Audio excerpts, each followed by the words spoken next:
제가 5년 동안 한 번도 빠지지 않고 오늘 6번째네요. 익숙한 얼굴 제가 눈에 들어오면 아주 열심히 들으셨던 분, 조그만 농담에도 환하게 웃으셨던 분, 오늘 열심히 좋으셨던 분, 다 기억이 납니다. 고맙습니다. 이렇게 지겨울 만도 한데 그래도 오늘 불러주시는 목사님 감사드리고, 이 시간도 그저 하나님이 그냥 저를 도구로만 사용해 주셔서 여러분들 이 시간 헛된 시간 되지 않고 돌아올 때의 마음하고 여기 올 때 나가실 때 마음하고 좀 많이 변화된 그런 마음으로 돌아가기를 바랍니다.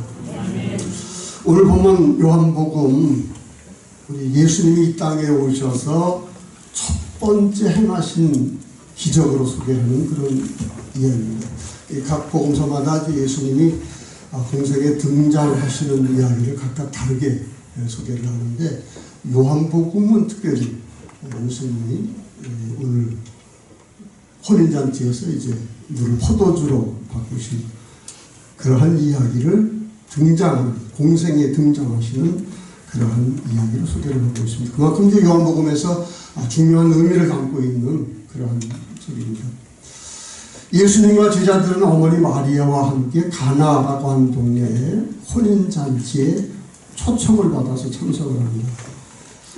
오늘날도 우리 결혼식 제일 경사스러운 그런 잔치이지만은 우리 옛날 유대 사회에서 혼인잔치 아주 상당히 중요한 그러한 그 행사였습니다. 혼인잔치가 일주일 동안 계속됐어요. 일주일 동안 계속이 되고, 그리고 초청받은 사람만 일주일 동안 그 잔치를 누립니다. 그리고 초청받은 사람은 꼭 뭘 가지고 와야 돼요. 가지고 선물을 합당한 거 드려야 되는데, 초청받았는데 빈 손으로 왔다가 고소를 당하는 수도 있습니다. 그런 아주 중요한 일입니다. 그리고 신분에 관계없이 혼인잔치에 신랑과 신부, 왕과 왕비와 같은 그런 대접을 받는 그런 참 고단한 세상 아닙니까? 그렇죠? 그런 그 고단한 세상인데, 특별히 그 당시 상당히 그 로마의 압제에서 어려운 그런 상황인데도 혼인, 이때는 그죠? 거의 하나님 나라의 잔치를 체험하는 것 같은. 그래서 종종 혼인잔치를 하나님 나라가 임했을 때에 우리가 즐길 어떤 그런 잔치다, 이제 그렇게 비교하는 그런 경우도 많이 있었습니다. 그 대신 이제 잔치 베푸는 주인은 초청을 한 사람들에게 책임을 져야 돼요. 일주일 내내 이제 풍족한 그런 잔치를 베풀어야 하는 그런 책임이 있습니다. 근데 이 잔치에서 지금 오늘 본문에 그냥 밑도 끝도 없이 이렇게 딱 얘기하니까 우리는 그때 그 상황이 얼마나 절박한 건지 몰라요. 이런 그 결혼 풍습인데 포도주가 떨어졌습니다. 오늘 우리가 얘기하는 포도주 같은 의미가 다르죠. 거기에는 희석시켜 나쁘니까, 질이 나쁘니까. 그래서 되게 이제 알코올이 포도주 먹고요. 그래서 포도주가 뭐 생활이 굉장히 밀접한, 더군다나 잔치인데 포도주가 없다고 하는 것은 어떻게 이런 실수가 일어나게 되었는지는 이제 전혀 알 수 없습니다만, 바로 그런 상황이 발생을 합니다. 그때 마리아가 예수님에게 포도주가 없다고 얘기를 해요. 여기 보면 이제 마리아는 단순한 손님이 아니었다. 이제 되게 이렇게 거의 신랑과 뭐가 가까운 관계가 아니죠. 어떤 그 외경 다른 책에 보면은 마리아가 신랑의 이모라고 이제 소개하는 그런 문헌도 있습니다. 그러나 여기에서는 정확한 것은 알 수가 없지만은 적어도 손님 측이 아니라 잔치를 베푸는 그런 가족과 밀접한 관계가 있다고 하는 것은 우리가 짐작해 알 수 있지요. 마리아가 이제 그런 공경을 예수님에게 알립니다. 그때 예수님께서 여자여 나와 무슨 상관이 있나니까, 우리가 듣기엔 좀 아들이 엄마한테 할 얘기는 아닌 것 같은데 투명하게 말을 해요. 근데 마리아는 그런 얘기를 듣고도 전혀 대꾸도 하지 않아요. 그리고 하인들에게 뭐라고 그래요? 무슨 말씀을 하든지 그대로 하라. 이제 그렇게 마리아는 제시를 합니다. 예수님의 이제 지시를 기다리고 있는 그 하인들에게 유대인의 관습을 따라 그 당시에 돌 항아리가 있었습니다. 돌 항아리, 그 종교의식이 중요하기 때문에 그 사람들은 늘 손을 씻고 또 발을, 손님은 발을 씻겨주고 하는 그런 그 관습에 따라서, 율법에 따라서 물을 가지고 있어야 합니다. 한 항아리에 2~3통이 든다.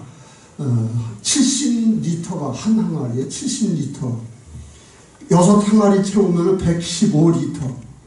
알기 쉽게 그 600kg가 넘는 그런 많은 양의 물입니다.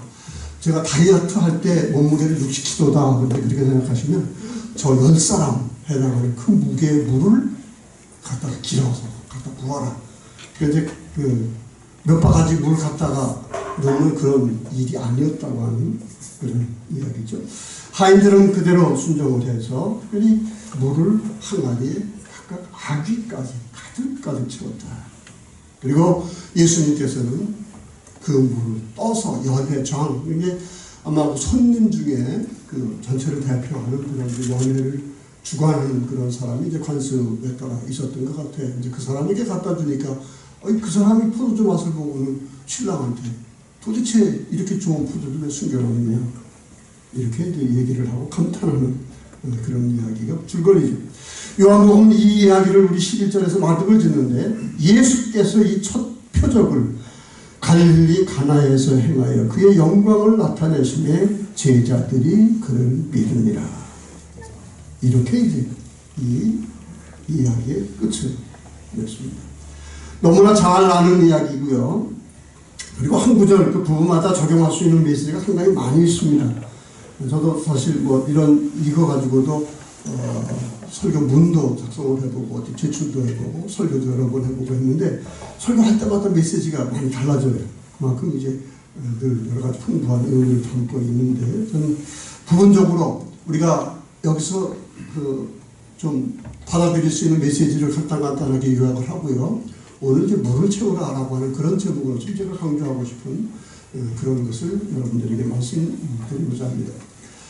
우선 성경 전체에서, 우선 여기에서 또 특히 복음서, 특히 요한복음에서 강조하는 중요한 이 신앙의 요소, 믿음의 요소가 있어요. 잔치집을 찾으신 예수님, 잔치집에서 어려운 일이 생겼을 때 그 자리에 계셨던 예수님. 이 중요한 이야기입니다. 간단한 얘기 같지만요. 우리는 하나님을 찾으러 높은 곳으로 갈 필요 없어요. 하나님을 우리는 찾는 게 아닙니다. 찾아서 헤매는 거 아니에요. 우리에게 오시는 하나님을 발견하는 것이 잔치집에 오시는 하나님. 그죠? 그 잔치집, 이거 호사다마라고 그러잖아요. 즐거운 일이 있으면 꼭 뭔가 생겨요. 저도 지금까지 살아보니까 꼭 그래. 그리고 좋은 일 같은데 꼭 나쁜 일 꼭 생겨요. 근데 그 자리에 오시는 예수님. 요한복음 어떻게 시작합니까? 태초에 말씀에 계십니다. 근데 그 말씀이 육을 입고 인간의 몸을 입고 어떻게 우리 자리에 오셨다. 우리의 삶에. 여러분 성전, 우리 교회는 예수님 만나는 자리죠. 하나님 만나는 자리죠. 중요한 자리입니다. 왜냐하면 세상에서는 하나님을 보이지도 않아요. 하나님의 음성, 하나님의 말씀이라는 거 뭐 잊고 살아요. 맨날 텔레비전에 연속극에다가 광고 보고 맨날 그러고 살아요. 그죠? 잊고 살아요. 여기 와서 그래도 음성을 듣고요. 여기 와서 하나님의 이미지, 예수님을 통해서, 이 말씀을 통해서 그려지는 그 이미지, 여기에서 하나님을 새롭게 만나고 해요. 그러나 우리가 예수님 진짜 만나는 곳은 여기가 아니에요. 여기에서 만난 하나님, 여기에서 여러분에게 자꾸 잊고 사는 거 다시 확인시키고 하나님과 함께 하신다. 말씀으로 함께 계시고 예배를 통해서 여러분과 함께 하시고 그 예수님이요 여러분 삶의 현장으로 오신다고 하는 것을 알게 하시는 예수님. 여러분 교회에서만 예수님 만나면 안 돼요. 그리고 자꾸 어떤 교회는 우리 목사님 안 그럴 줄 알아요. 맨날 교회 충성하라고 그러면서 교회에서 일만 시켜. 교회에서 노역만 시켜. 여러분 교인 만드는 거 아니에요. 크리스천 만드는 것이. 예수님과 함께 여러분 생활 현장에서 예수님을 만나서 사는 그런 사람 만드는 게 그게 교회에서 교회 생활만 하면서 교인이라고. 그래서 여러분 처치 고어라고 그러잖아요. 교회 다니는 사람. 여러분 교회 다니는 사람 되면 안 돼. 여러분 삶의 현장에서 여러분 삶에 찾아오시는 예수님, 잔치집에 여러분 기쁨의 자리에 거기서 어려운 일을 당할 때 거기에 함께 계시는 예수님.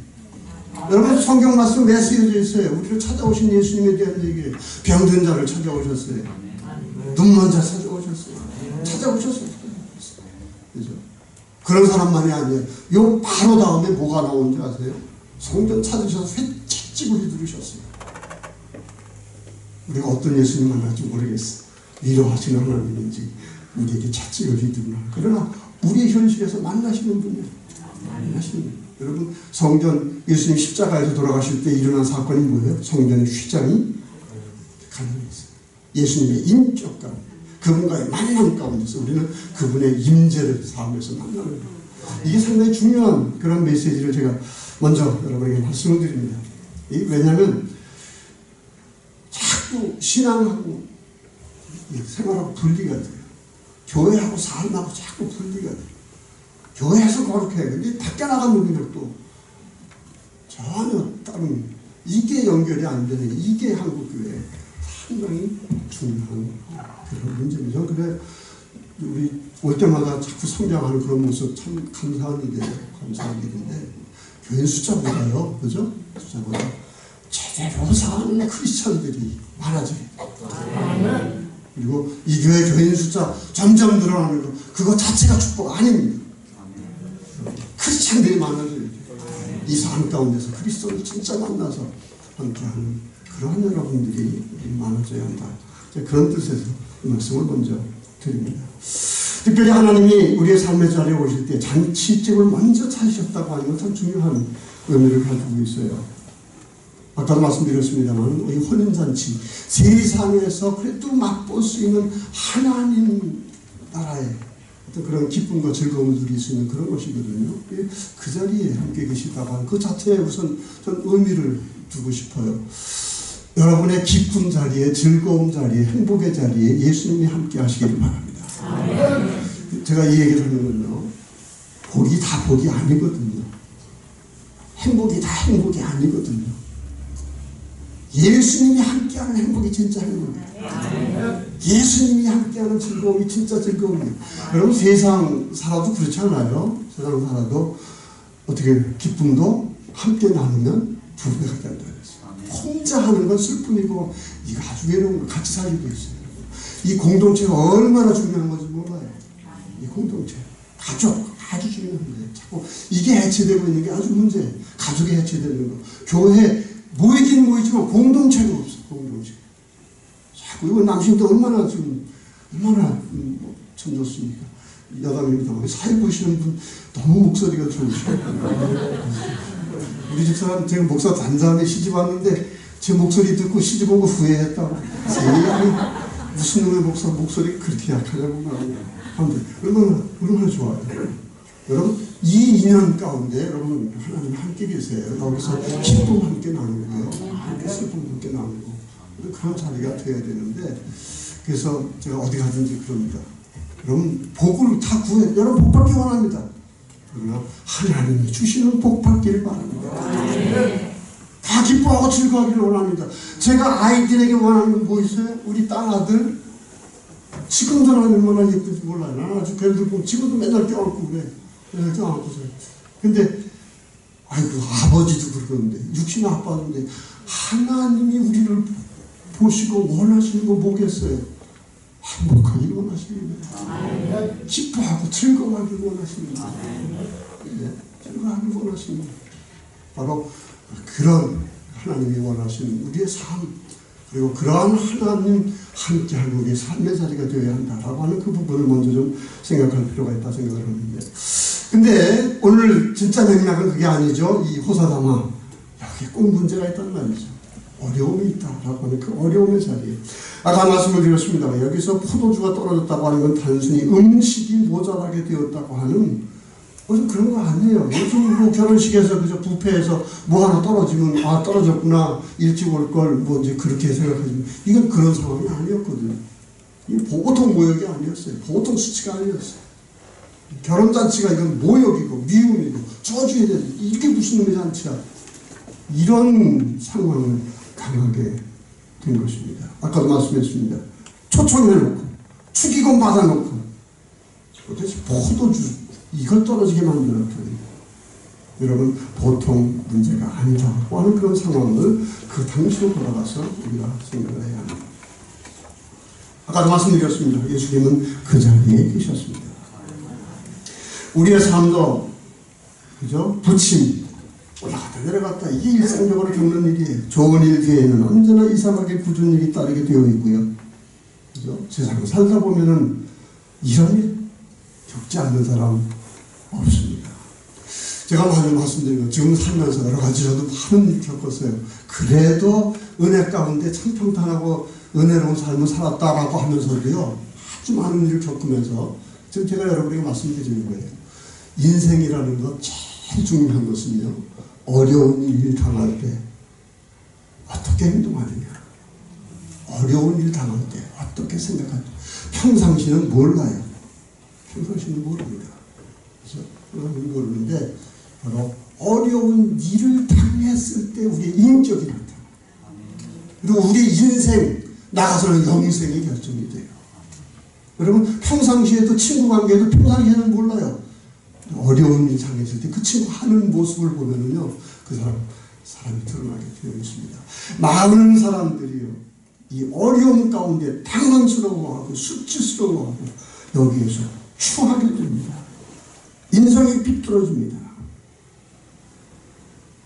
여러분 이런 일을 언제 당할지 알 수 없어요. 제가 난 모태신앙이니까 그죠? 모태신앙이 이런 일을 당하는 거죠. 하나님 매달리고 그래서 하나님의 도움을 구하는 당연히 그런 신앙인이지 어려운 일 당하니까요 하나님 안 돼요. 되지가 않아요. 그래서 내가 그런 거예요. 이거 평상시에 말씀으로 무장해 놓고 평상시에 기도로 함께 하지 않으면 어려운 일 당할 때 하나님 안 보인다는 거예요. 이게 보통 믿으면 안 돼요, 여러분. 어려운 일 당할 때 하나님을 쳐다보고 예수님을 찾을 수 있는 그 믿음, 이게 인생에서 가장 중요한 순간이거든요. 여러분 위기, 뭐든지 그러지 않아요? 위기 관리라고 하는 그런 그 제목 따라 어디에 경영이라든지 모든 분야가 다 있지 않아요? 다 있습니다. 교회도 마찬가지고 위기가 개인적으로 마찬가지. 이게 문제입니다. 여러분의 위기, 여러분 어떻게 관리하세요? 여러분 신앙인입니다. 하나님을 믿는다는 사람인다고 어려운 일 당할 때 여러분 어떻게 생각하시고 누구를 쳐다보시고 어떤 결단을 내리십니까? 많은 사람들이 하나님 믿는다 그러면서도요 조금만 어려움 당하면 삐져, 완전히 삐져, 완전히 삐져. 하나님하고 멀어집니다. 잘 믿는 것 같아요. 대단히 잘 믿는 것 같고 어때요? 아무 일이 없는 그때까지는 믿음이 좋아 보입니다. 어려운 일 없는 그때까지는 자기도 믿음이 좋은 것처럼 생각이 들어요. 그런데 막상 어떻게 어려운 일이 생겨보니까 그 신앙이 테스트가 되는 겁니다. 그리고 저는 그랬어요. 하나님을 마귀로 겪지 않으면 참된 하나님 만날 수 없다. 마귀야말로 우리 영혼의 가장 훌륭한 교사다. 그런 순간에 하나님을 붙잡을 수 있는 믿음, 이것이 믿음이다. 이걸 아주 강조한 사람이 바로 마틴 루터입니다. 지금 예수님이 잔치의 자리에 계시고요. 그리고 그 공경의 자리에 그 자리에 예수님이 함께 하신다고 하는 이 첫 이야기로 요한복음이 얘기하고 있다고 하는 것. 우리의 삶의 현실에 여러분에게 적용을 해야 하는 것입니다. 그 전에 지금 없어졌어요. 옛날 그 고속도로 보면 기도할 수 있는데 왜 걱정하는가. 얼마나 좋은 말이야. 그죠? 근데 제가 늘 그래요. 평상시는 좋은 말이에요. 평상시는 좋은 말이에요. 그죠? 어려운 일 생겨보세요. 여러분, 정말 참 믿음이 여러분에게 있기를 바랍니다. 정말 어려울 때 예수님을 찾을 수 있는 여러분 되시기를 바랍니다. 이제 이러한 단계에서요, 우리 신앙의 어떤 그 뭔가 중요한 요소를 보여주는 주인공이 바로 마리아입니다. 마리아인데 이 잔치집의 공경의 이런 자리에 그 사실 아직 공생이 시작하시니까 예수님에 대한 걸 잘 알지 못하는데 적어도 마리아는 예수님에 대해서 특별한 그죠? 잉태 때부터 성령이 계시 천사를 만나고 그 사람이 자라는 그런 순간에 자기 아들이지만 뭔가 다르다고 하는 그런 느낌을 가지고요. 그리고는 어떻게 해요? 예수님께 그 문제를 아뢰입니다. 이제 아주 중요한 신앙의 단계예요. 여러분 모든 문제가 있으면요. 예수님께 아뢰는 게 예수님께 맡기는 게 믿음입니다. 그냥 예수님 믿는다. 나 그저 잘 지켜주시겠지. 어려운 일 당하지 않게 그저 이렇게 지켜주시겠지. 어떤 심리적인 그런 게 아니에요. 여러분의 실질적인 삶의 공경. 여러분 예측할 수 없지 않아요. 언제 어떤 일을 당할지 어떻게 알 수 있습니까? 언제 어떤 일을 당할 수 있죠. 바로 이럴 때 정말 그것을 예수님께 가져올 수 있는 그 신앙의 첫 단계를 지금 마리아가 보여주고 있다고 하는 그런 것입니다. 이게 중요한 것인데요. 사실 며칠 전에 바로 그 글을 봤어요. 옛날 쓴 글인데 허리케인으로 미국에 쑥밭이 됐어요. 쑥밭이 됐는데 이제 어떤 사람이 그 목수일을 하는 사람이 거기 구조요원으로 들어가는데 보니까 뭐 미국의 허리케인은 뭐 대단하잖아요. 완전히 마을이 쑥밭이 됐는데 며칠간 그저 못질하고 뭐 이걸 했는데 도대체 끝이 없는 거예요. 도대체 이게 내가 무슨 소용이 있냐. 내가 왜 와서 여기서 뭘 하고 있냐. 털썩 주저앉아가지고 있으니까 옆에 사람이 지나가가지고 왜 좀 이상합니까? 내가 도대체 여기서 뭘 하고 있습니까? 이거 뭐 내가 해봤자 이걸 어떻게 이게 됩니까? 그랬더니 그 양반이 무심코 지나가면서 하나님 보고 하나님이 당신 보고 구세주 하라고 그러지 않았습니다. 이 마을 구원하고 세상 구원하는 걸 하나님이 하시는 거고 당신 목수일 하면 되는 겁니다. 그 얘기 듣고 그 자리에 벌떡 일어났다는 거예요. 여러분 우리가 구세주 안 돼요. 세상에는 안 되는 거예요. 우리는 하나님이 구원하시는 거 그분에게 맡기고 우리 일하는 거예요. 어떤 직공이 공장 실탄에 옛날 돌아가는 그 공장 저도 옛날에 그런 공장 보고 이제 자랐습니다만은 거기에 이제 신입사원이 들어가는데 공장장이 일을 맡겨. 여기 실이 이렇게 돌아가지 자동으로 기계로 여기에 네가 지켜보고 있다가 문제가 있으면은 여기 벨이 있으니까 이걸 누르면 내가 오겠다. 이제 그걸 몇 번 가르쳐 줬어. 이거 벨 누르면 된다. 또 이건 이렇게 가는데 이렇게 되면 잘못된 거다.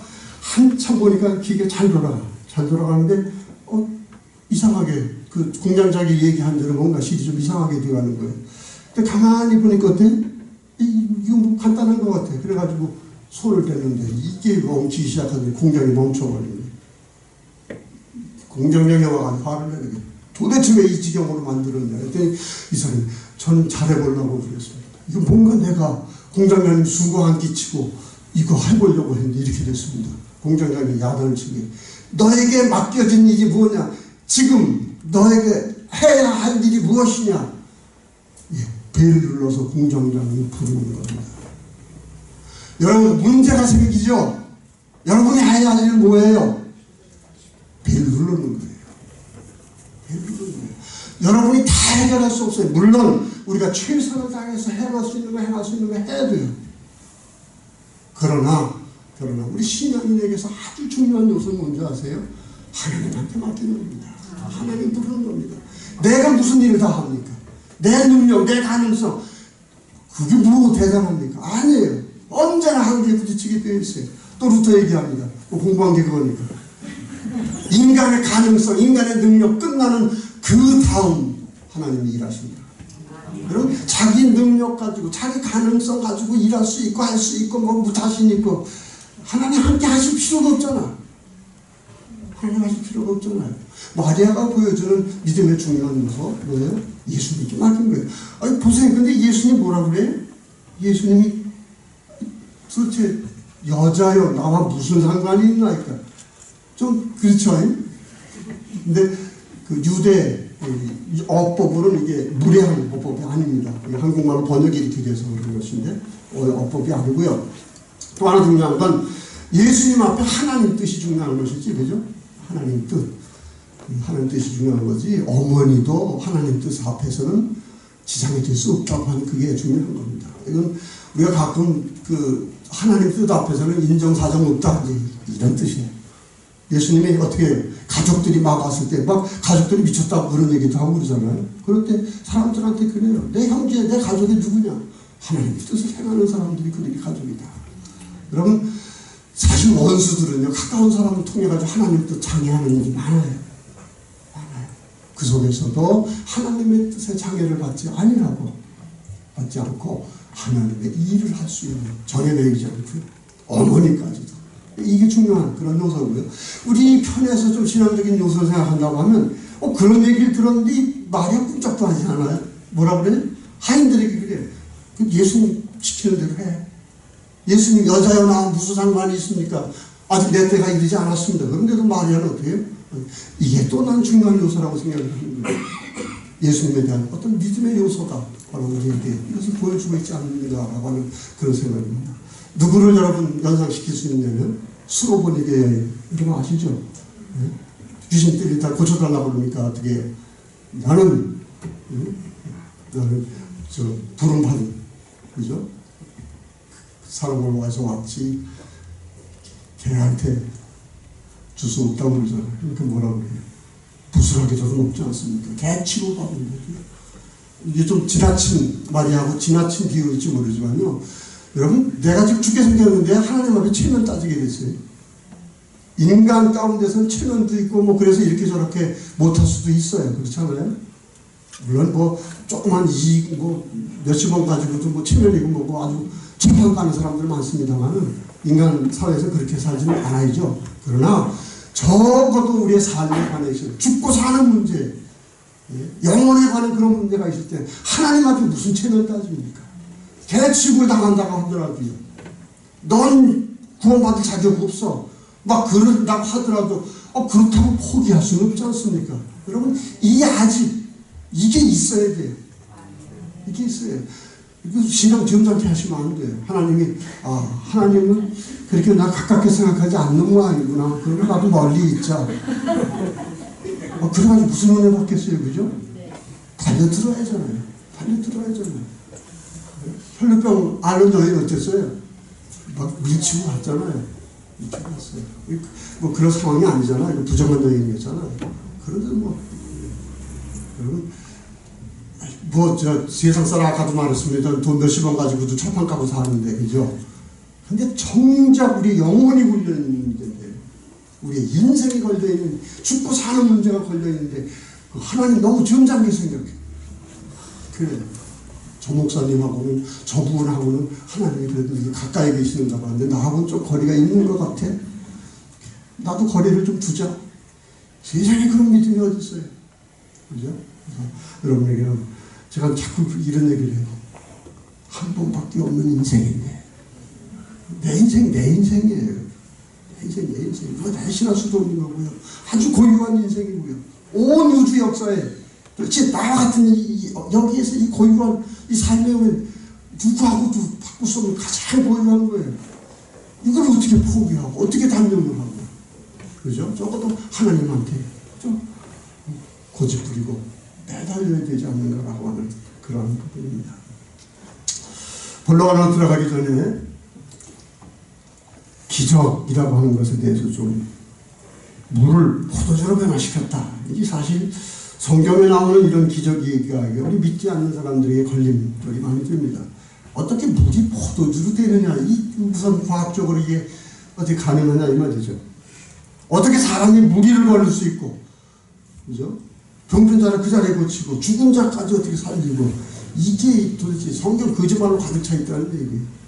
그리고 이러한 과학적 사고방식을 가진 우리 현대인 이 세계 사는 우리 크리스찬들도 기적 안 믿어요. 그렇지 않아요?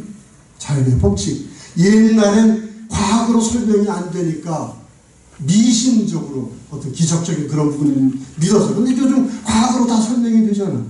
설명이 되니까 이 소위 합리적인 신앙, 그죠? 다 뭐 설명할 수 있으니까 이 기적의 이야기 이건 옛날 이야기야, 상징적인 이야기야. 되게 이렇게 생각을 합니다. 저는 단적으로 말하면요, 믿음은요 기적을 믿는 믿음입니다. 물론 미신적인 신앙은 벗어나야 돼요, 그죠? 병원에 가야 되는데 병원에 가야 되는데 의사도 하나님이 주신 얼마나 귀한 축복입니까? 그리고 독특한 방법으로가 아니라 일반적인 방법으로 은혜를 주시는 게 훨씬 큰 은혜거든요. 근데 그런 은혜를 무시하고요. 꼭 기도원에서 거기서 기적적인 것처럼 해야 하나님이 고쳐주시는 것처럼 생각을 하는 그런 미신적인 것은 벗어나야 돼요. 그러나 기적은 우리 신앙의 중요한 요소입니다. 모든 게 자연 법칙대로 되어 있는 거고 모든 게 물거나 수저대로 운명이 결정되는 거라고 하면 왜 우리가 하나님을 믿어요? 그죠? 하나님은 무에서 유로 창조할 수 있는 하나님, 이게 신앙 고백이에요. 죽은 자를 살리실 수 있는 분이 하나님이십니다. 물을 포도주로 바꿀 수 있는 분, 언제나든지 가능한 분이 바로 그분이에요. 그러기에 우리는 그분께 기도하는 겁니다. 이건 미신하고도 다른 부분이에요. 자꾸 이런 과학적인 세계에서 하면서 어떻게 이게 가능하냐라고 하는 그런 합리적인 그런 걸로 그저 교회에 오면 마음이 좀 편안해. 또 좋은 말씀도 있어. 그러나 그거 이상으로요. 여러분의 삶에는 당장 기적이 필요한 겁니다. 여러분 신앙 가운데 지금 당장 기적이 필요한 거예요. 그리고 여러분의 삶의 자리에 여러분의 심령에 예수님이 오셔서 실제로 기적은 일어나는 것입니다. 여러분 하나님 믿는다는 것, 하나님 믿는다. 다시 말하면 기적이라고 하는 부분, 이 부분이 있다고 하는 것을 기억을 해야 됩니다. 그러나 한참 얘기를 해야 됩니다만은 성경적으로 우리 기적의 의미를 좀 제대로 알아야 돼요. 복음서에는 예수님이 행하신 수많은 기적의 얘기가 가득 차 있죠. 그러나 복음서들은요, 그런 기적의 이야기를 하면서 절대로 기적 자체에 초점을 절대로 두지 않습니다. 특별히 마태복음에서 이제 기적이라고 하는 말이 아주 결정적으로 쓰여요. 개정판에 이제 지사라고 번역이 되어 있는데, 이게 원어로 정확히 테라타라고 하는 기적이라는 뜻인데, 이 기적이라고 하는 말을 어느 때 사용하는지 아십니까? 마태복음 24장 24절입니다. 예수님 말씀하세요. 거짓 그리스도들과 거짓 선자들이 일어나 큰 표적과 기사를 보이며 할 수만 있으면 택하신 자들도 미혹해 하리라. 주로 기적 내세우는 사람들은 거짓 선지자들이고 우리를 미혹해 하는 그런 사람들이다. 그거 조심하라.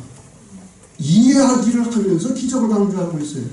특별히 요한복음에서는 이 기적의 이야기를 하면서 절대로 기적이라는 얘기를 쓰지 않냐고 표적이라는 얘기를 하고 있습니다. 오늘도 예수님께서 이 표적을 보여주셨다. 표적이라고 하는 건 뭐예요? 뭘 나타내시는 건데요. 예수님이 어떠한 분이신가라고 하는 걸 나타내는 게 기적의 이야기지. 기적 자체가 중요한 게 아니에요. 예수님이 누구인가가 중요한 거예요. 지금 복음서는 우리들에게 예수님이 어떠한 분이신가 이것을 알려주시는 그게 목적입니다. 그리고 1차적으로 우리가 하나님의 영광, 하나님의 놀라운 그런 정말 새 창조의 그런 능력, 이런 모습은 기적적인 그런 모습으로 와 닿는 거거든요. 그런 부분을 통해서 하나님은 살아계시는구나. 적어도 예수님, 저분 안에 하나님이 함께 하시는구나. 저분은 하나님이시구나. 바로 이 고백을 듣기 위해서 사실은 이런 그래서 표적이라고 해요. 표적. 무슨 말이죠? 그래서 결론은 뭐예요? 제자들이 믿으니라. 물론 그 믿음을 막 흔들려. 제대로 믿은 제자도 하나도 없어요. 다 도망가잖아요. 그죠? 다 도망가요. 우리들도 마찬가지입니다. 그러나 그 가지 표적 가운데 예수님은 누구다? 예수님은 누구다? 예수님은 누구다? 하나님이시다. 하나님이시다. 그리고 여기에서 보여주신 건 너희들에겐 기적이 필요해. 포도주로 바꾸시는 분. 포도주로 바꾸시는 분. 그분에게는 불가능한 것이 없어요. 여러분, 아까도 말씀드렸어요. 우리의 가능성, 우리의 신분, 그죠? 우리가 가지고 있는 어떤 그런 것의 연장으로서 그것이 되어지는 그러한 일은 하나님의 일이 아니에요. 하나님의 일은 우리의 가능성, 그죠? 우리가 생각하는 계산, 그걸 뛰어넘어서 그죠? 하늘에서 개입하시는 극적인 사건으로 오는 게 하나님 사건이에요. 과학적으로 수학적으로 공식으로 다 얘기할 수 있으면 그게 그것도 하나님의 일입니까? 언제나 하나님은 그런 방식으로 오신다고 하는 그런 부분이 가장 중요한 부분입니다. 이 부분을 좀 더 잘 이해하기 위해서 이 요한복음에서 아주 중요한 주제예요. 이 표적이라는 것이 그 가나 이야기가 이렇게 중요한 얘기예요. 예수님이 뭐라고 그래요? 내 때가 아직 이르지 아니하였나이다. 여기에서 영광을 얘기를 하시는데 가장 결정적으로 예수님이 하나님의 영광을 드러내고 정말 하나님의 온전한 뜻, 하나님의 권능을 드러내는 그때, 그때가 언제예요? 요한복음에서 그걸 십자가 사건으로 얘기를 하고 있습니다. 여러분, 기적 중에 기적이 뭔지 아세요? 기적 중에 우리에게는 건너뛰면 물이 포도주로 변하든 뭐가 어떻게 변하든 그 과정 없이 예수님을 믿는다고 하는 하나님을 믿는 것 그 자체가 기적입니다. 여러분. 그 우리 인간의 사고는 안 돼요. 인간적인 계산으로는 안 돼요. 내가 사변적으로 철학적으로 이렇게 저렇게 하니까 하나님은 계시는 거구나. 그런 하나님 안 계세요. 언제나 기적적인 요소로 여러분에게 주시는 그게 바로 신앙 그 자체입니다. 더군다나 하나님이 우리에게 보여주신 제일 큰 기적이 뭔지 아세요? 제일 큰 표적 십자가입니다. 도대체 하나님이요 십자가에 달려 돌아가셨어요. 십자가에 달려. 이게 무슨 권능입니까? 이게 무슨 전능입니까? 그래서 십자가 얘기하면 아주 인기가 없어요.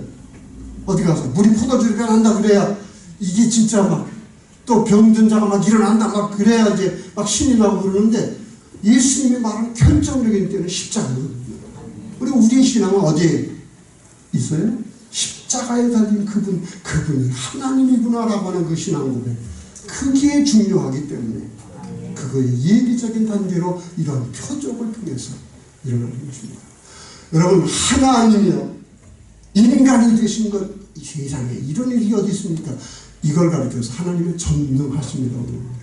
우리의 하나님이 생각하는 우리의 전능은 뭐예요?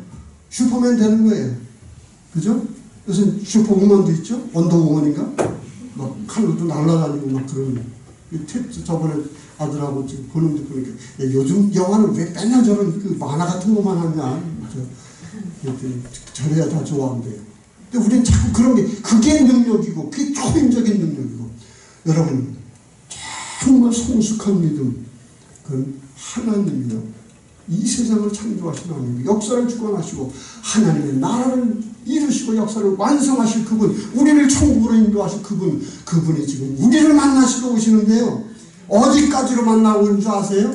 똑똑한 사람, IQ 높은 사람, 지위 높은 사람 그 사람 만나기 위해서가 아니라 우리 만나시기 위해서 십자가에서 우리를 만나신다는 거예요. 세상에 그런 기적이 어디 있느냐라고 하는 것 그죠? 세상에 그런 기적이 어디 있는가 바로 십자가에 달리신 하나님 세상에 이런 엄청난 얘기가 어디 있습니까? 이것을 고백하는 이것 자체가 바로 놀라운 신앙 고백이라고 하는 사실을 여러분 기억을 해야 합니다. 아무튼 그렇다고 하더라도 이게 성숙한 신앙인데요. 사실은 십자가에서 우리를 내어주시는 그 하나님 그분 자신 세상에 이분처럼 큰 은혜가 어디 있습니까? 그죠? 그리고 우리가 공경의 자리에 있을 때 어려운 자리에 있을 때 깊은 자리에 있을 때 그 자리에 함께 하시는 더군다나 아까도 말씀드렸어요. 일부러 이 생에 오셨어도 그 못난 사람들 사회적으로 다 제껴놓은 그 사람들 일부러 찾으셨는데 그죠? 심지어 죄인 중에 죄인 완전히 하나님으로부터 너희들은 멀어져 있어 너희들은 저주받은 사람들이야 그런 사람을 찾아오기 위해서 저주받은 그런 모습으로 우리를 찾아오셨다는데 왜? 사람이시기 때문에 여러분 아까도 우리 밥 먹으면서 난 지금도 우리 애들 귀여워서 어쩌고 내가 사진 몇 개 보여주면서 내가 요즘 화면에 깔아있는 그런 사진 보여주면서 얼마나 여러분 사랑 가슴 찌게 하지 않아요? 죽음을 넘어서는 건 사랑입니다. 지금도 온 우주에 고운 빈간하네요. 질소 이걸 가르쳐 있지 않아요. 산소 이산화탄 아니 사랑을 가득 차 있어요. 인간의 죄 때문에 다 뒤집어놓은 것이죠. 사랑은 모든 기적 중에 기적입니다. 그리고 바로 그것을 보여주시기 위해서 바로 예수님이 이 땅에 오셔서 십자가를 지신 것입니다. 근데 이 십자가 얘기하면 참 자꾸 별로 이렇게 재미없어요. 그래서 하여튼 그래도 저 물이 포도주가 되는 얘기 좀 더 할게요. 물론 예수님 양조장하기 위해서 오신 건 아닙니다. 그러나 우리가 십자가에 달리시기까지 우리와 함께 하시기 원하시는 그 하나님, 그거야말로 하나님의 전능하심이고, 그래서 그 전능하신 그 하나님이 우리와 함께 하신다는 그 믿음 안에서 우리의 모든 삶의 순간이 다 기적입니다. 그죠? 그것을 우리가 고백할 수 있어야 돼. 근데 가끔 진짜 물이 포도주로 변하는 아주 진짜 뭔가 필요해. 뭔가 필요해. 좀 복권도 자꾸 쳐다보면서 하나님 여섯 개면 됩니다. 근데 좀 주의하실 건 좀 순서가 바뀌면 좀 안 됩니다. 제대로. 좀 이런 거 필요하잖아, 세상에서. 그죠? 근데 사실은 실질적으로 그렇게 역사하시는 분. 그렇게 성숙한, 그 쉽지 않아요. 저도 모태신앙이고 신학 공부하고, 다른 사람은 인정하지 않아도 그래서 박사학위까지 갔거든요. 오랫동안 공부도 하고. 근데도 어려워요. 근데도 성숙한 신앙이라는 거 어려워요. 인격적 신앙. 십자가에 계신 그분, 그 속에서 정말 영생의 즐거움을 보고 믿음을 놓치지 않는 어떤 그런 신앙 어려워. 그래도 하나님 6개 숫자만 간단합니다. 병들죠? 어쩔 수 없어요. 저번에도 얘기했죠. 우리 집은 본업이 우리 집 사람은 기도 담당이에요. 저는 공부 담당이에요. 우리 집은 저번에 넘어졌어요. 넘어져가지고 막 여기 꼼짝 못하고 응급실에 실패하니까 집사람 보고 내가 당신 요새 기도를 어떻게 하길래 내가 넘어져? 그 얘기 좀 해. 내가 근데 아무것도 아닌데 꼼짝 못하겠더라고요. 아무것도 아닌데 막 엑스레이도 막 찍어보고 그러냐 전혀 무서가 없는데 꼭 이상한 게 찔려가지고 그 근육이 뭔가 잘못돼요. 아주 꼼짝을 못했어요. 여러분 인간 아무것도 아니에요. 포기해. 그냥 흙이야 흙. 여러분 지금 건강하죠? 아무 문제 없을 것 같죠? 돈 문제 없을 것 같죠? 건강 문제?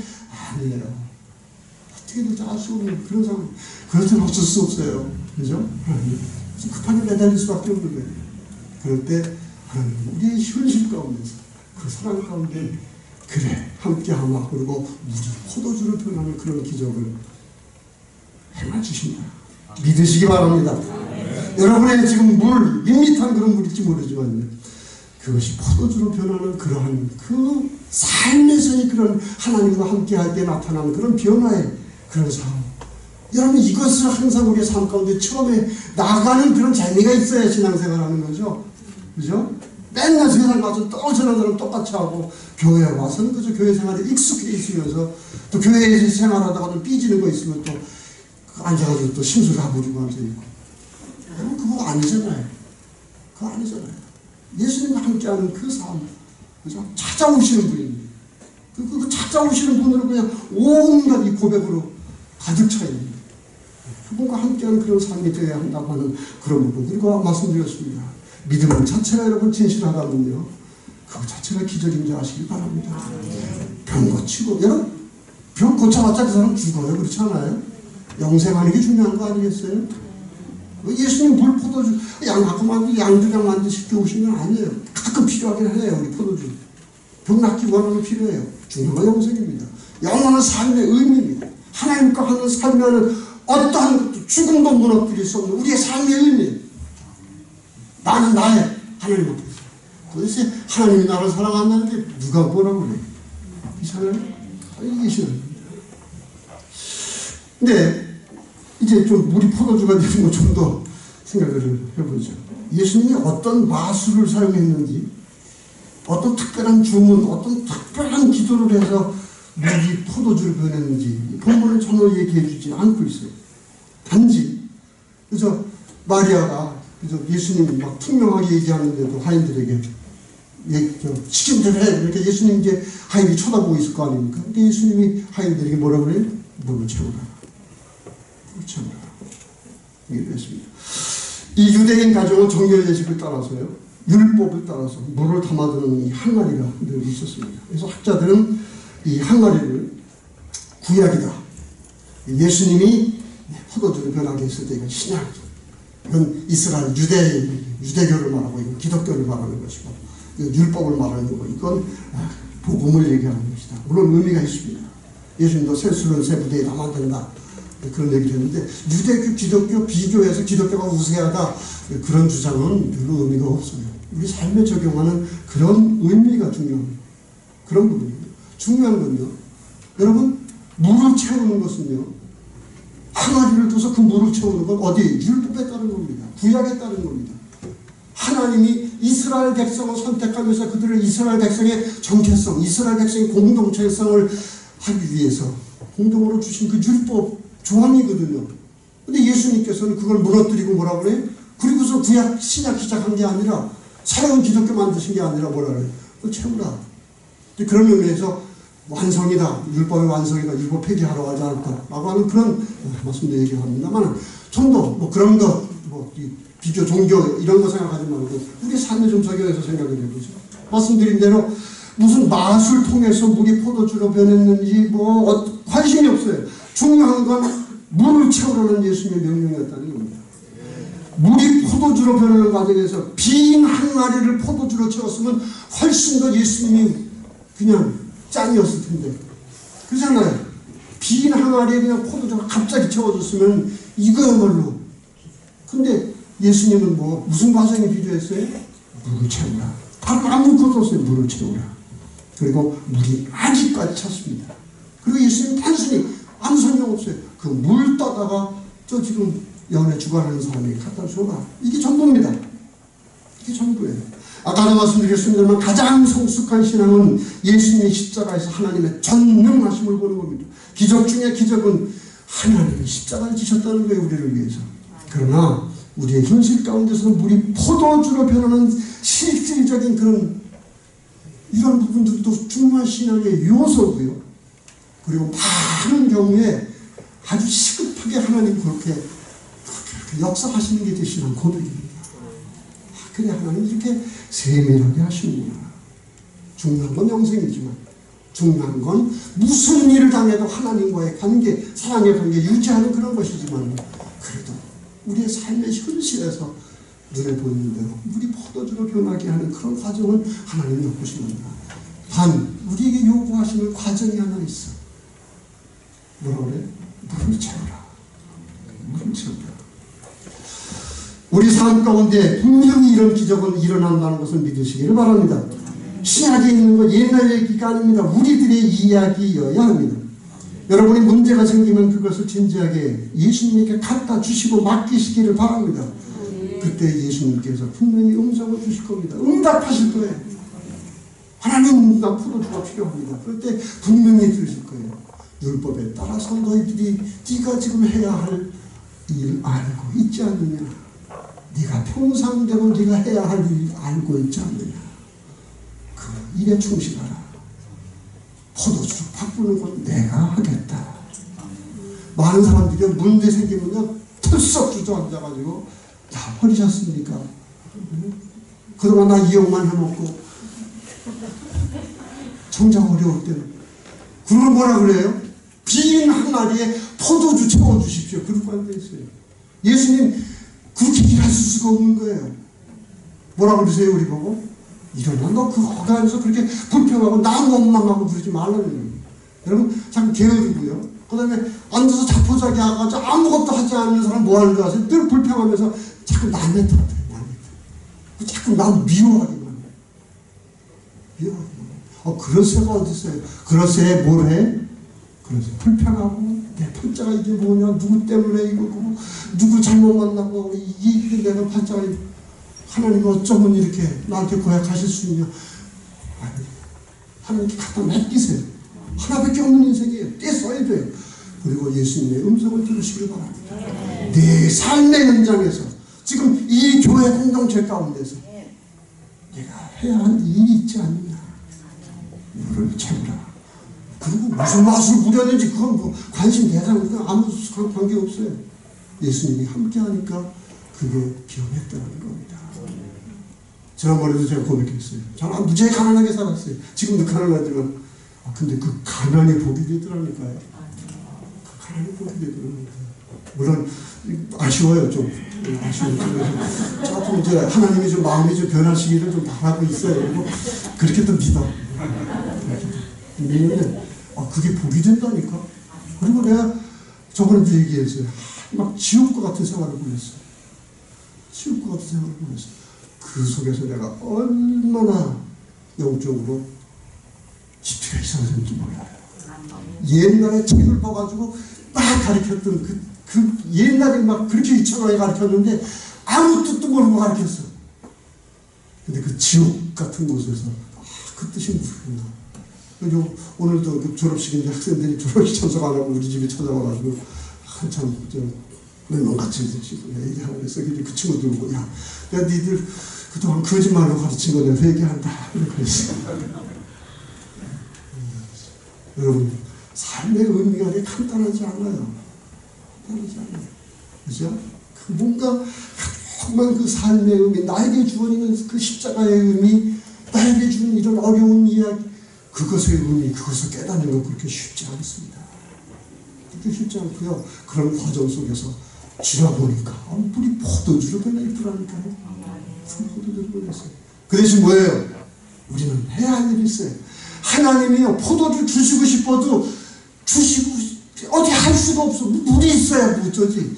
하나님이면 비 항아리 그냥 마술이 탁 해가지고 착 채우면 얼마나 좋아. 그죠? 우리 하나님 그렇게 생각해요. 아니에요. 현실적인 분이에요. 삶의 하나님이십니다. 인간을 되셔서 우리가 땅을 걸으시고 밥을 먹으시고 함께 얘기하시고 가르치시고 그러면서 우리에게 무엇을 해볼 것인가 가르치신 그런 분입니다. 가끔 제가 발칙한 이야기 할 때가 있어요. 내가 하나님이라도 나 같으면 축복하지 않겠다. 그런 생각 들지 않아요? 도대체 해야 할 일을 뭐 하지도 않으면서 앉아가지고 그죠? 게을러가지고 이 모양 입고 당하고 있으면서 그리고 또 지금 그런 결과 때문에 그런 게으름 때문에 그런 잘못된 것 때문에 그런 죄 때문에 그런 욕심 때문에 이런 고생하고 있으면 거기서 일어나서 뭔가라도 물이라도 채워야 될 거 아니에요. 그래야 하나님 뭔가 하실 거 아니에요. 그게 털썩 주저앉아가지고 하나님 그럴 수 있습니까? 그리고 앉아있으면 그리고 다른 사람 보이는 거예요. 저 사람은 왜 나보다 못생겼는데 왜 저렇게 나는 왜 이렇게 그리고 앉아있으면 하나님 할 수 있는 방법이 없는 거예요. 지금 방법이 없어요. 여러분 교회 다니시는 그거 전부 아닙니다. 여러분 삶의 현실이신 그 가운데서 정말 하나님의 율법과 세상이 어떻게 가르치는지 간에요. 하나님의 말씀대로 사시기 바랍니다. 포기하지 마시기 바랍니다. 기도하시기 바랍니다. 이 사람 회개하고 열심히 기도해요. 열심히 기도합니다. 제가 가족 이야기를 간증으로 많이 했는데 오늘도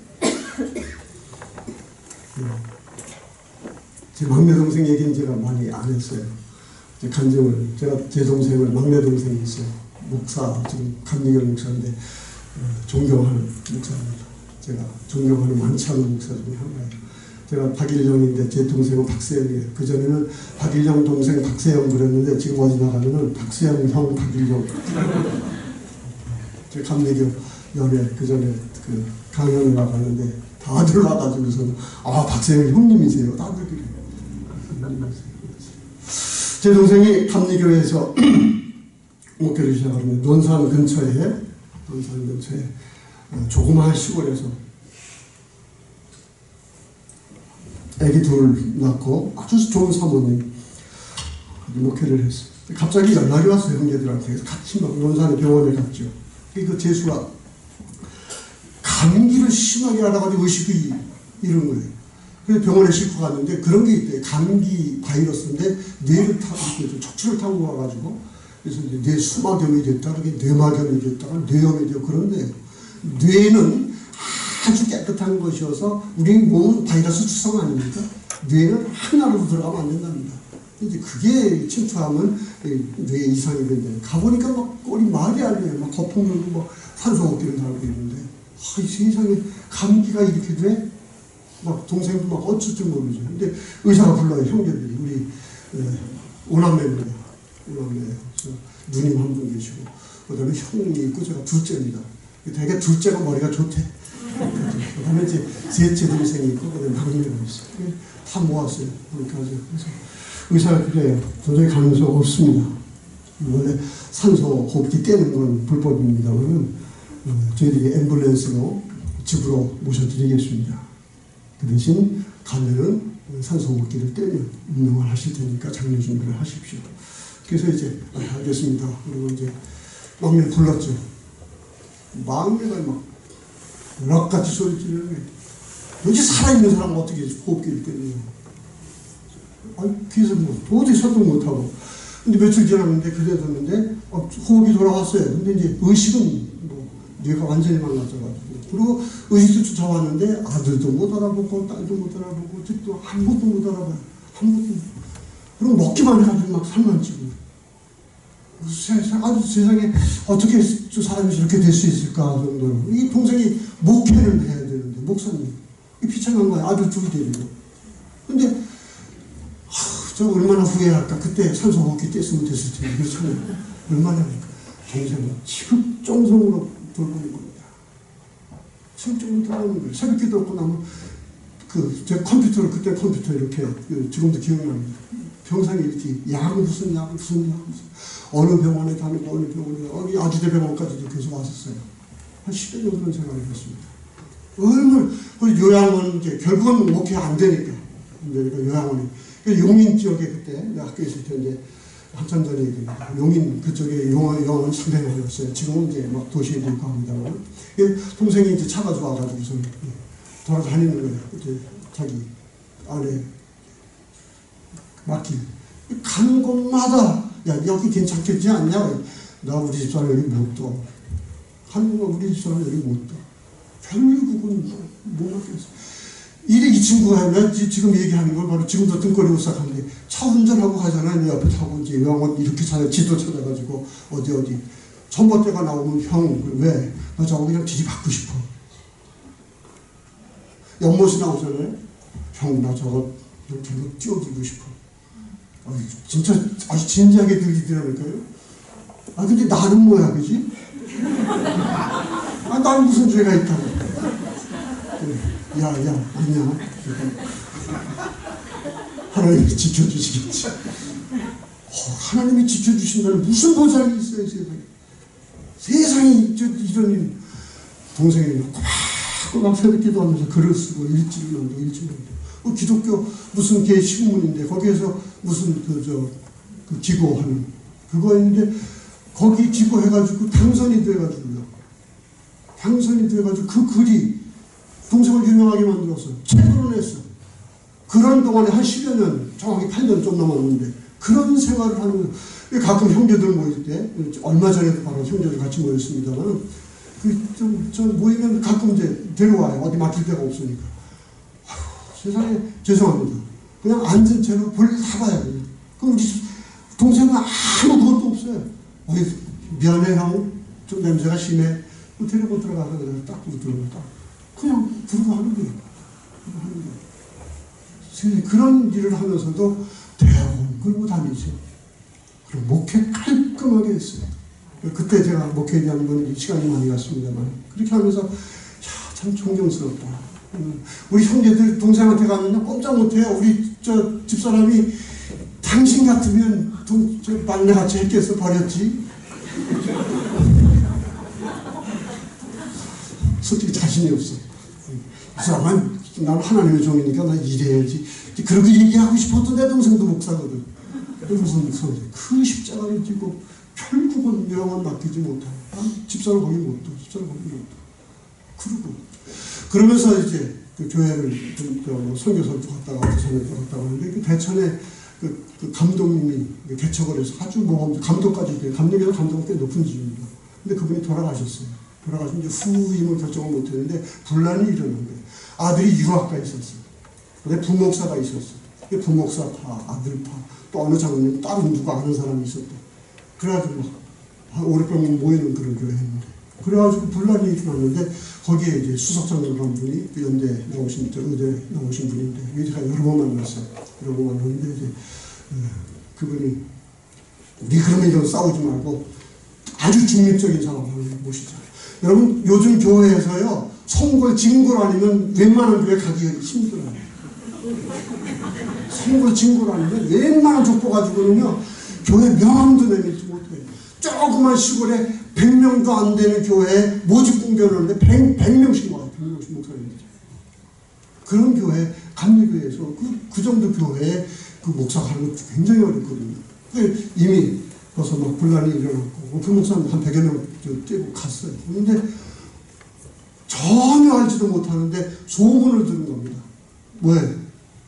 그 친구, 형보다 잘생기지도 못하고 공부도 못하지만, 인성 하나는 믿을만 해. 그 친구 인성 하나는 믿을만 해. 그 친구 성실함을 하나 믿을만 해. 그리고 동생을 찾아오고 있어.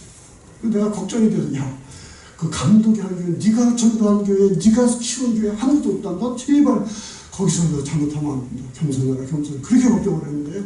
세상에, 목회 그렇게 잘할 수가 없어. 지난달에 만나서 1월 17일 어머니 스토리에 그래서 교회 이런저런 얘기 자꾸 수평 교인들이 늘어나니까 이제 걱정이 되는 게. 그래서 지금 얼마나 되냐? 18살부터 세세를 주고 이제 투표할 수 있는 그런 수창교인이라고 그래요. 정확히 1480명이야. 1480명. 그리고 가족 단위로 합니다. 그렇게 이게 저 중요한 거예요, 여러분. 가족이 믿어야 돼요. 혼자 믿으면 안 돼요. 엄마, 아버지, 아들, 딸 같이 믿는 게 상당히 중요해요. 나는 가족 단위. 그래서 아버지 학교, 어머니 학교, 그 중앙본부가 충남 중앙본부가 우리 동생 집에. 그 막 우리 집사람한테 농담하는 거 보면 저 동생 째려봐요. 그러면서 이제 아버지 학교 좀 다녀야 돼. 막 부모 학교 다녀야 돼. 형수님한테 너무해. 막 그래. 그런 얘기를 해요. 근데 그 가정 단위만, 그 가정 단위로만 850가정입니다. 근데 큰 그, 야, 참 불쌍하다. 너? 그 많은 사람들을 어떻게 너 살면서 설교를 하냐? 그 사람들을 어떻게 목회를 하냐? 그러면서 얘기를 하는 거야. 지금 10년은 간단히 얘기를 해줘.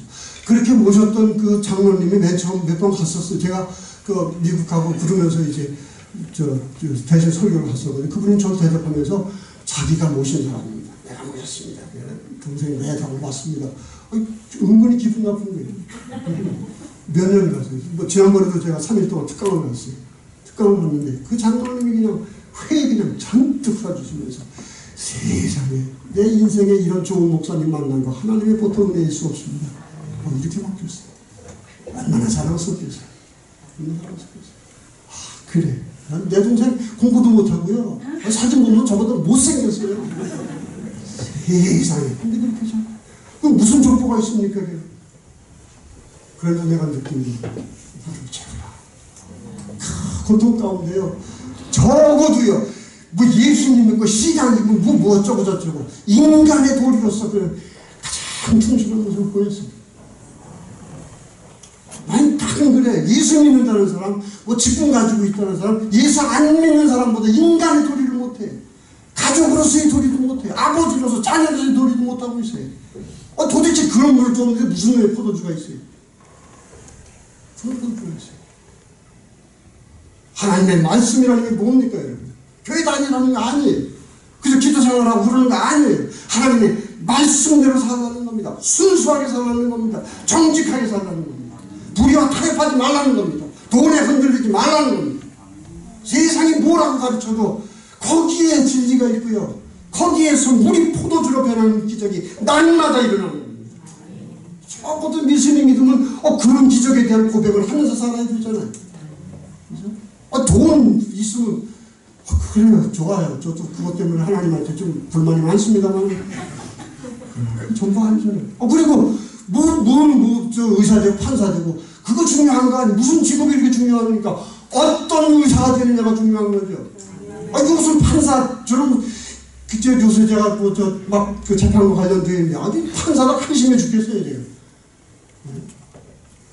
뭐 하는 사람들입니까? 그렇게 어려운 공부해놓고요. 앉아서 이거 뭐 도대체 상식도 없고 정의감도 없고요. 무슨 법이라고 하는 걸 얘기하면서 뭘 어떻게 그런 얘기를 합니까? 여러분 정말 하나님이 필요한 시기입니다. 그리고 하나님은 이 세대에 어떻게 선포되는 줄 아세요? 여러분의 삶을 통해서 하나님이 살아계시다는 걸 보여주셔야 돼요. 말씀대로 살고 이 세상과 타협하지 않냐고 정직하고 순수하고, 그래도 세상이 뭐라고 그래도 하나님은 하나님이야. 그리고 채우는 겁니다. 하나님 말씀대로 채우는 거예요. 정결 예식대로 채우는 거예요. 그리고 나머지는 하나님 할게요. 여러분 보고 포도주로 변화시키라고 그러지 않아요. 여러분 못 시켜요. 손 담가봤자 물만 더러워져. 하나님한테 맡길 건 맡기세요. 배를 누르세요. 그리고 여러분 해야 할 일이 무엇인가를 언제나 하세요. 여러분 다이아몬드를 돌멩이로 알고 있는데 하나님은 어떻게 우리에게 다이아몬드 주시겠어요? 영적으로 절대로 그런 일이 없습니다. 돼지 앞에 어떻게 진주를 던지시겠어요? 여러분 진주는 안주 않겠어요? 그걸 알아야 되잖아요. 그걸 모르고 다 공짜로만 생각을 하고 비인사를 처음 한다고 그러고 앉아있어가지고 주저만 앉아야 하는 남인 그저 심술만 부리고 앉아있는 그런 크리스찬들에게 무슨 놈의 기적이 있습니까? 제가 이렇게 목소리를 높이는 건 제가 이렇게 못 살아서 화가 나서 그래요. 여러분 보고 그러는 거 아니에요. 그러나 살아계십니다. 하나님 살아계십니다. 그래서 내가 동생 어디 가나 저 부흥회도 가고 강의도 가고 가끔 가면 동생 얘기를 해요. 형 내 얘기하면 안 돼. 비밀입니다. 동생 진짜 그래. 근데 전 동생 솔직히 존경합니다. 저는 그렇게 못해요. 저 동생처럼 그렇게 못해요. 그리고 전 공부하는 머리는 좀 있어요. 그리고 공부하는 길을 하나님이 주셨어요. 학문의 길이 달라요. 사람 다 다른 거예요, 여러분. 공부하면서 공부하는 거예요. 공부 못한다고 해서 공부하는 사람 비교해요. 그렇지 않아요? 공부 못하는 은사 주셨는데 뭐 어떡하겠어요. 나에게 다른 손을, 여러분 목수하는 사람 있잖아요. 손을 써서, 이 손이라는 게 인간에게 얼마나 중요한 거예요. 손이 있어서 만물의 영장인데 이걸 가지고 창의적인 뭘 만든다는 그 직업 생각해보세요. 그 삶의 의미 생각 한번 해보세요. 그 창조성 생각해보세요. 얼마나 재미있고 얼마나 의미가 있어요. 거기에서 뭔가 뛰어넘은 돈도 주시는 겁니다. 이 사회의 기준 따라가지고 뭐가 좋은 직업이고 뭔 직업이고 무슨 돈이고, 여러분 이 과학이 발달하면서 하는 게 소위 양화라는 겁니다. 모든 걸 숫자로 계산해가지고 그것을 측량하는 게 바로 과학인데 어떻게 영적인 것을 그렇게 양화합니까? 양적으로 다 계산을 합니다. 하나님의 계산법은 전혀 달라요. 뺏는 것 같죠? 캄캄하게 만드는 것 같죠? 잔뜩 준비하고 계신 거예요. 그 자체 속에 컴컴한 그 속에 보물이 들어있고 다이아몬드가 들어있어요. 그게 한주예요. 물을 채우는 여러분 되시기를 바랍니다. 하나님은 지금도 여러분에게서 하나님과 함께하는 삶 가운데서 기적이 일어나는 것을 하나님이 바라고 계세요. 지금 하나님이 필요한 세대에 여러분을 통해서 하나님이 살아계시다고 하는 그런 것을 보기를 원하시고, 그것 때문에 여러분에게 십자가를 주실지도 모릅니다. 잔치집이 갑자기 공경의 자리도 될지도 모릅니다. 여러분 그때 낙심하지 마시고요. 누구 탓하지 마시고 하나님께 가지고 가시고 맡기세요. 그때 하나님 분명히 기적이 이루실 텐데 여러분에게 틀림없이 주시는 음성이 있습니다. 물을 채우라. 그 다음에 여러분 막 기도 않고요. 궁금해하지 마시고요. 그 다음에 하나님 몫을 채우시기 바랍니다. 이런 계적을 체험하는 여러분의 삶, 그리고 이러한 삶으로 충만한 천성교회 공동체가 되기를 바라고, 남신도 회원들 이런 데 모범이 될 수 있기를 축원합니다.